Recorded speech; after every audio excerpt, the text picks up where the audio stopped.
Hello, Eurovision friends. Thank you so much for coming to my channel, Eurovision Histories. If you've been to this channel, you might know that I'm a huge fan of Portugal at Eurovision, and that's because they always do their own thing. They don't really care about which kind of song will win, which kind of song will we qualify with. They choose what they like. They present their own culture to Europe as well. Usually they sing in their own language. And if you know me and this channel, you know that I love that. And if it takes 50 years for them to find a song that they like and that also connects to European audiences, so be it, it feels like. They have the great Festival da Canção as a national final, which always has very varied and very high quality songs that I fall in love with. And so I was incredibly excited to listen to all the songs from the Festival da Canção this year. And boy, did it not disappoint. I think this is one of my favorite years of the Festival da Canção, which I usually love anyway, but this year I like it especially. And it was very hard to rank these songs. In this video, three things will happen. First, I will give you my own personal top 20 of these 20 songs. Then I will try to tell you who Portugal should send to do well at Eurovision. As I just said, they don't really care about that, but it's still interesting to talk about. And then last but not least, I will also try to predict who will win the Festival da Canção and represent Portugal in Basel. So let's get right to it, to my current personal top 20. I say current because it's so difficult for me to rank these songs because I love so many of them. A lot of them made it to my playlist. So obrigado, Portugal, for the great, great music that can accompany me now on my way to work and to other places and in the gym as well. I love that. And so, yeah, this is my current top 20. Things are changing all the time. Every time I listen to a song that I love, it goes up in my estimation. And then I listen to another one and I also think, wow, that one is also very good. So very difficult to rank. The lower 10, so I have my top 10 and then the other 10, I did not rank the lower 10 because it's very hard. And I have to say, I don't dislike any of these songs. All of them have something that I appreciate. And I think they're all very high quality. So again, well done, Portugal. The themes of the songs are quite interesting. There's a lot of medieval instrumentation and also lyrical themes, but I've also seen a lot of pain and suffering and heartbreak. So quite interesting that this is apparently what is keeping the Portuguese up at night at the moment. So let's get to my top 20. Again, the bottom 10 I did not rank separately. However, I want to give you a quick impression of these songs. I Wanna Destroy You by Henka, the only song in English in the whole competition, which is a minus for me. And then it's a metal song. I'm not a big fan of metal. And as I said, this is my personal subjective opinion. So that's why it's a bit lower. However, I do think, and it didn't make my top 10, I do think that this is a very quality entry in its genre. I'm just not a big fan of the genre. And we might talk about this song again when we talk about who should represent Portugal. Then we have Voltas, a very atmospheric song, great instrumentation. I also love the sea theme. That's another theme that reappears over and over again. It is Portugal, and I love that as well. However, this is also the kind of song that doesn't really float my boat, talking about the sea, and that's why it's not in my top 10. Then we have Lisboa by Capital da Bulgaria. First of all, that's factually incorrect. The Capital da Bulgaria is not Lisboa, but I like that kind of. It's a beautiful song. I do recognize that, but I'm just not a fan of these kinds of entries. It kind of reminds me a bit of Lana Del Rey. What I do like is that she sings, "To live, I have to leave Lisbon." So maybe she's a small town girl who moved to the city and notices that she's not really getting along there. I like that, but it didn't make my top 10 either way. Then Apago Tudo is an easy listening song, fun, upbeat. There's a lot of things about it I like, but there's just other songs that I like more. Kemfoy, this might be a grower for me. This feels almost Brazilian. It's old-timey. It's like from a Disney movie from the 1930s. Also feels a bit Parisian. Some of the instrumentation is just very relaxing. It's for the certain time of day where you don't want to have a lot of noise around you and you want to relax. But yeah, again, other songs I liked more. With Artaxis, I really like the lyrical theme. As far as I understand it, it's a criticism of technology just entering all parts of our lives, and it's kind of a call to live and love and experience life and not be connected to devices all the time. I like that message. The music is good enough, it's just less my thing than some other songs in the competition. Then Cantos Queres has also a very interesting lyrical theme. She sings, "You ask for another me as if you could shape me. My body is still unfinished." She also mentions that it's like clay that can be formed. Interesting, a bit mysterious to me. I don't understand 100% what it's about yet. It is an upbeat, stirring song, and this almost made it to my top 10, but it's a very strong competition. Then Deslocado, again, love the lyrics because they are about returning home to Madeira after living, I'm guessing, in Lisbon. And he tells his mom, I'm coming home, and the good feeling it is to have a home to return to if in the other place you lived it didn't go as well. It's a sweet song, nothing bad to say about it. It's just not as good as some of the others. Rhapsodia da Paz is a very interesting mix to me. Arabic influences, lots of different instruments as well. It's just a bit much to me sometimes and also a little bit repetitive, which is why it didn't make my top 10 in the end. And then Calafrio, I mean, now talking about it, I don't know why this isn't in my top 10, but probably because others were even better. This is loungy, jazzy. I really like that. Kind of also relaxing. It has a catchy chorus, which for a jazzy song is not a given. It makes you sway. She has a very good voice. So yeah, maybe this should be in my top 10 actually. Now we are entering my top 10 with Oi Sei Que O Amor. This reminds me of, it's kind of a Portuguese version of Nora Jones or Katie Malua, and I love that kind of music. I love the soft piano, the soft beat, the harmonies with the choir as well, her voice. There's a part of the lyrics I really, really like where she says, I want to love even without understanding, and I sing not to forget. And it's just a lovely song that creates a lovely, cozy feeling. And I also think of spring when I hear this song. I don't know whether that makes sense to you, but that's why it made my top 10. Then in ninth place, I have Cotovia, which might also be a grower. I love the lyrics in this one as well. This is also something that stands out in Portugal, that most of the lyrics have a deep meaning, are about the human condition, and I just love that. There are never any trite or boring lyrics that we've heard 1,000 times before. So she sings about that some people think that women aren't human beings, that men without a mother's love always fall short of being a good man, and that women should unite. She sings, if they silence you, it's us who answer. I love that theme. It has a very stirring melody. You also feel in the dynamics of the song and also in the way she sings it that she has something to tell us. Even if you don't understand what she is saying, it becomes clear that this is a song with a strong message, and that's why I love it. My eighth place is Medo, which I think is the most pop song in this competition. Reminds me a little bit of Ed Sheeran in some ways. It has a hook like a pop song, it has a structure like a pop song. It's a bit repetitive, also like some of the pop songs that are on the charts, but it has a very good instrumentation, cool instrumentation, and I also like the dynamic, how it is faster in some parts and slows down and then becomes faster again. That makes it interesting. And the repetitiveness is not as big of a problem. I love that it's in Portuguese, obviously. So that's why it's my number 8. I Senor, my number 7, has been going up my rankings ever since I started listening to the songs, and it might go up even more because I just love the feeling that I get listening to it. It's kind of invigorating. There's an epic feeling to it. It feels like a song for an adventure movie, maybe a pirate movie. His look kind of fits that as well. And the lyrics are interesting. He sings, I lay in the center of my suffering. And there's an interesting tension between these very dark lyrics and the feeling I get from the song. So I like that. I love how it builds an intensity.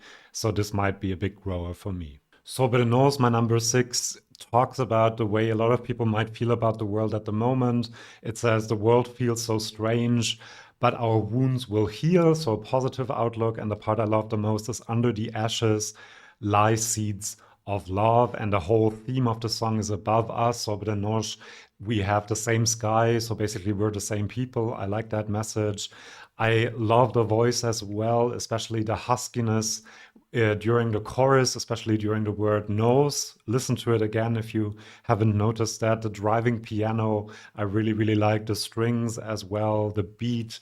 There's an interesting flow to the song, and I just feel invigorated while listening to it as well. This one might be a bit of a surprise to some people because I haven't seen this very high up in other people's rankings, but A Minha Caixa for me is a beautiful song, a sweet song. It does sound like a Disney movie. It sounds like a movie from the 90s, but it's very rich in its instrumentation.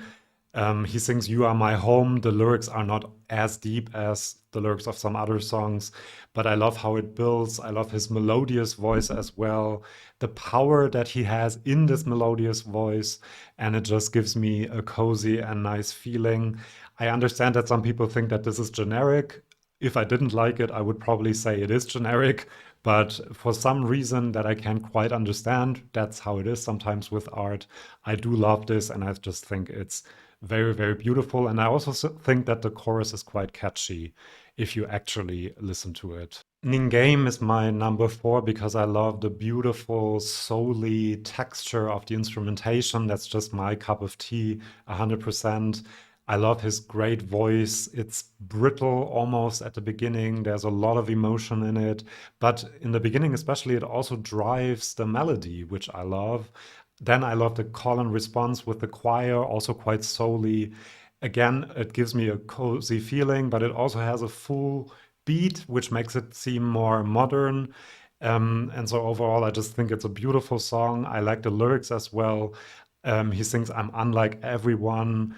I embrace all that I lost. I find myself and I will build myself a home." So a very, yeah, positive message, even though I think there might be something behind it that I don't understand. And that is true for all of the songs, especially Portuguese guys watching and girls. If there's something in the lyrics I have missed, please do let me know in the comments because it might make me appreciate these songs even more than I already do. Tristeja by Josh is my number three. Tristeja means sadness, and the lyrical theme of the song is very deep and very dark. It's about a deep feeling of sadness, loneliness, isolation as well. He sings, "Today my sadness is the same basically as yesterday. I face the pain of normalcy, and also only loneliness wants to hold my hand." So really a dark theme for the lyrics. And this is reflected in his vocals as well, which are really vulnerable and soft at the beginning, but then his voice grows richer and richer as the song goes on, and so does the instrumentation. I love the piano runs. I also like the soundscape of the whole song. I only noticed that after listening to it with headphones, that there are some whispers and wind noises, something like that, layered throughout the song. I really like that. And then when the brass comes in, the intensity of the song really amps up, and you really feel like maybe this feeling of loneliness and sadness becomes stronger and stronger within him because the lyrics don't really change to something more positive as the music amps up and becomes more epic as well. And the last 30 minutes, it's really like an anthem, like a movie song, like a Bond song almost, and a very full, rich instrumentation. And what can I say? That's why I love it, and that's why it's my number three. Responso a Muller is my number two. This used to be my number one, and then it was overtaken by my number one, but I still love the song, obviously. That's why it's my number two. I love the medieval themes in the lyrics. It talks about an evil eye, a curse. She sings, "I am the granddaughter of a witch burned at the stake. I carry all the granddaughters in my heart as well, and I carry in my blood all the generations of women." And I love these kinds of songs like Slovenia last year as well that talk about a medieval theme, but maybe, at least that's how I understand the song, hold a message for our modern times, like for women to remember what previous generations fought for so they can live the way they want to live. The instrumentation I love. It seems very Celtic to me, and maybe Galician also. Maybe she's from the north of Portugal. I'm not sure. I find the instrument that cuts the song into parts quite interesting. The first time I have to admit I felt it a bit jarring, but now I've gotten into it and it kind of adds an interesting oomph to the song. Let me know what kind of instrument it is because I couldn't figure it out. And I just think that this song is very invigorating and I love listening to it. Let's get to my number one, which is Adam's Store. As you might have figured out if you know all the songs, this just hits me in a very specific way that I can't quite explain, but I just love it. It starts almost like a mass in a medieval church, and then very quickly it turns into almost a chant or a song that you might have heard at a gathering around a fireplace in medieval times as well. I love that feeling. But then, and that's what really makes this song stand out to me from some of the others that also have this, Celtic medieval sound. You also have a modern, almost techno beat. You have these distortions, very modern sound, and also the almost rap part. So I just love this fusion of different elements that shouldn't go together, but they really do in this song. I also find the lyrics quite interesting and intriguing and mysterious. He sings, I have a fear which runs through my body and destroys my dreams. So I thought maybe it's about anxiety, but there's also lots of sea themes, adventurous themes, going to sea, not returning to land, fire, which might all be symbolism for his anxiety, or maybe it's telling something completely different. Do let me know in the comments if there's a specific story behind it. But yes, well done, Peculiar. Adam's Store is my favorite at the moment of these 20 songs. Now let's go on to who should win Festival da Canção and who should Portugal send to Eurovision to get a good result. As I've said, Portugal doesn't really care about that, but Eurovision fans usually do. So let's see. I think for everything that I just said, Adam's Store might be a good choice because I think this medieval feel of the song will make it stand out. The modern elements will make it intriguing.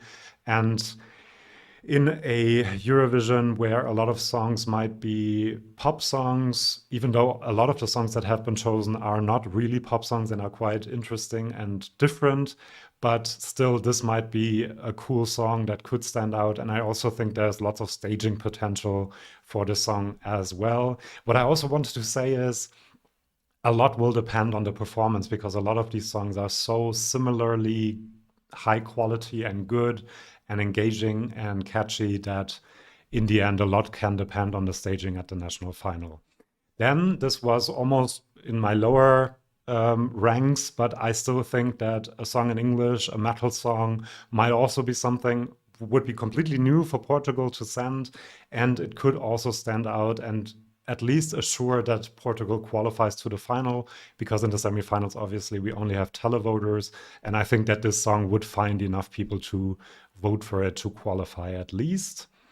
And then I have Medo because it is a bit of a standard or the most standard pop song that we have in the competition, and people sometimes are a bit bewildered by the stuff that countries send and are happy about having a song that they can follow the structure, that they kind of know where the song goes. And that might be an argument for Medo.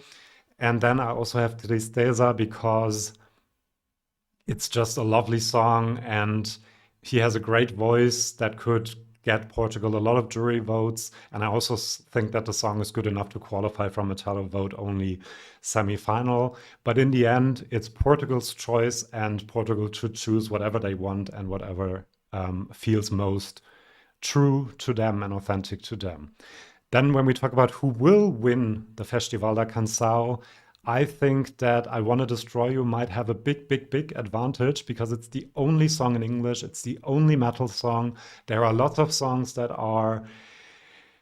have similar lyrical themes, similar musical themes, similar instrumentation as well, and they might take votes away from each other. And this one will stand out in the national final, even though it's not a very Portuguese thing to send, to be honest. So I don't know. And then I also think, not because it's my number one, but because I think it is such an interesting entry, stands out, that Adamstor might also be the winner in the end. Let me know, especially those of you who are Portuguese, let me know who you think will win Festival da Canção. You know the music scene much better in Portugal and what Portuguese people like. Also, who should win and who is your own personal favorite. Thank you so much for watching. Obrigado. And I'll see you for my next video. Do subscribe to the channel if you don't want to miss any videos. I'm going to rate the Portuguese entry once it is chosen as well and analyze it in more detail. So if you don't want to miss that, you got to subscribe. I'll see you in my next video. See you then, and bye-bye.